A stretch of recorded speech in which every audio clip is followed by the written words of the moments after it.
Hace unos días hice una pequeña encuesta o cuestionario en torno a qué series o películas les gustaría que tuviera más notas hechas. Una de las que más me mencionaron fue la de Please Like Me y estuve buscando y di con uno de los directores de fotografía. Digo uno porque son tan solo dos, la de la primera temporada y Matthew Temple, que se sumó a partir de la segunda e hizo hasta el final. Y con él hablamos sobre cómo fue trabajar en esta producción, así como cómo fue para él compartir un rodaje con Josh Thomas y qué significa trabajar con Josh Thomas, y algunas cuestiones más referidas a este pedazo de serie llamado Please Like Me, que a muchos de ustedes les encanta, y espero que también les guste este informe. We now return to Mira Akian and Contre with our latest interview. One thing that the director Matt said to me was,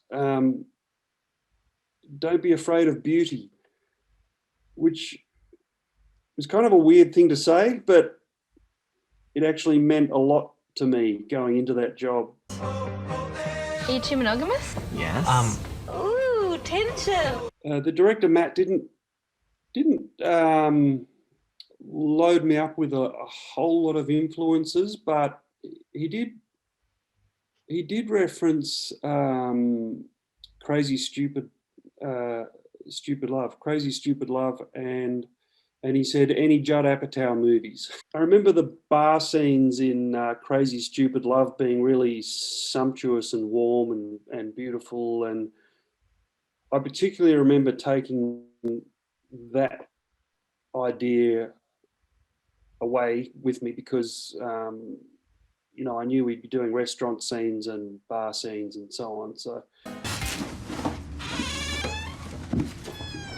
Josh Thomas created, writes, and stars in his comedy based on actual painfully awkward events. Working with Josh was amazing. He's got such a huge brain. I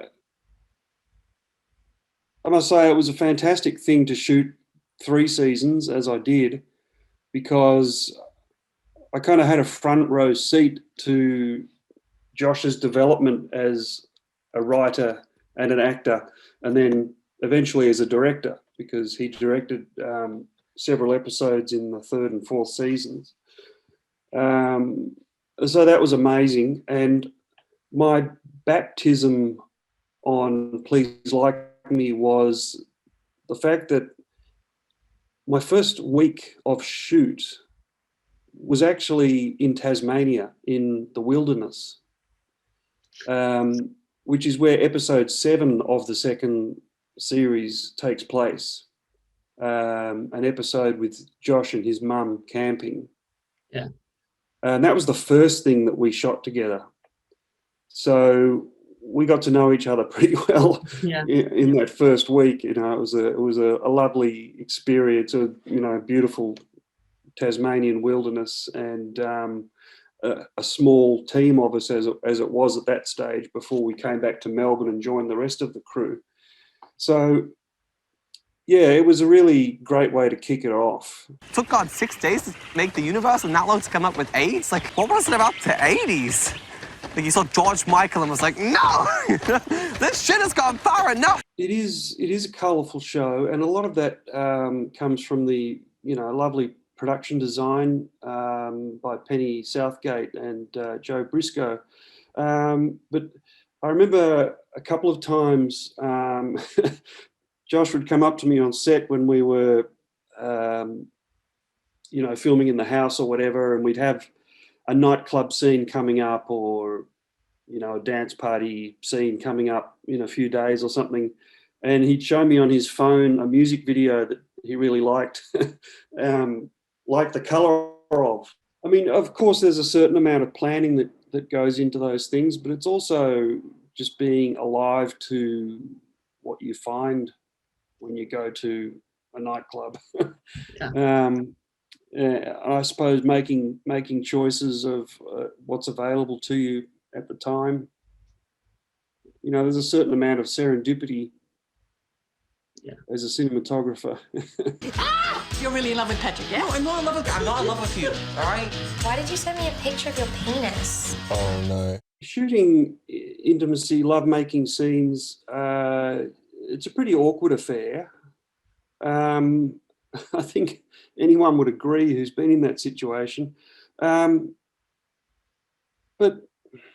again, it's sort of about just being true to the situation. I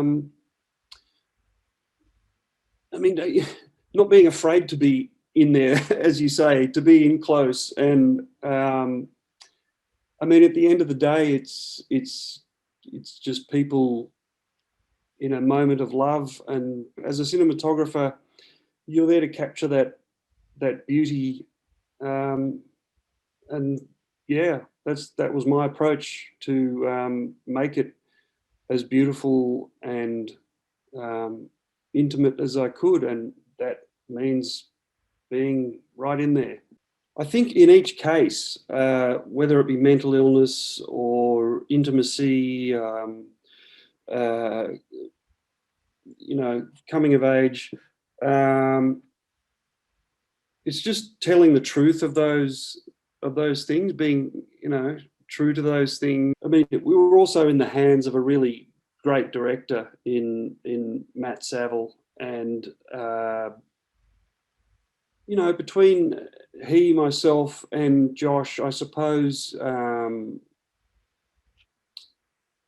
just making sure we have the camera in the best position, or, to make those things feel right.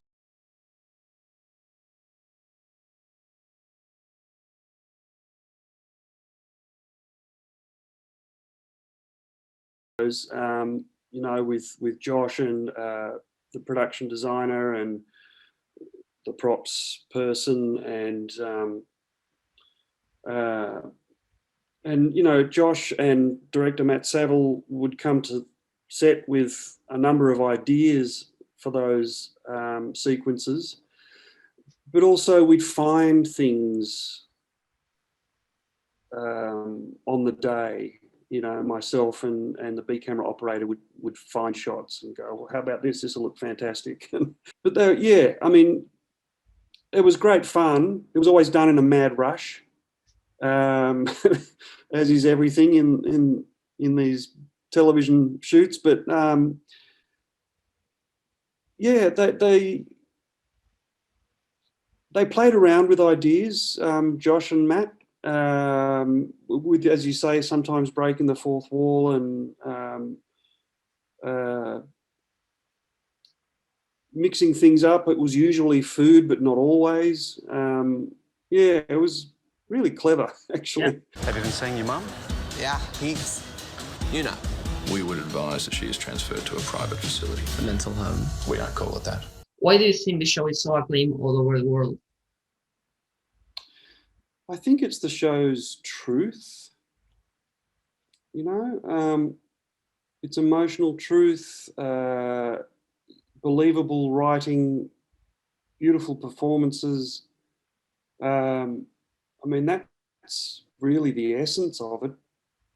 And if I, as a cinematographer, have contributed to that in any way, then that makes me very happy.